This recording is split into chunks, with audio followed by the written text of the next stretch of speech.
Hi guys, gagawa tayo ng breakfast. Ayan. Lalagyan ng hulmahan ng itlog, kaartehan for the reels. Kailangan may hulma, salt and pepper, takpan. Ayan, di ako na-satisfied. Baligtarin natin dahil hilaw pa ang egg yolk.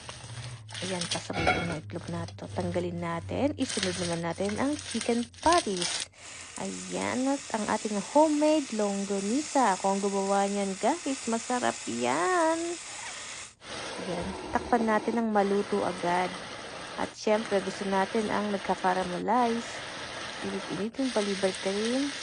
Isa pa, mekos-pekos. Ayan, at tanggalin na natin. At uumpisahan na natin ang frying. Ang yan ay quinoa rice at yan naman ay plain white rice. Ayan, may itlog at ang aking pickled daikon. Ang itlog, yan, pickled daikon. Nilagyan ko ng purikake. At eto na nga guys.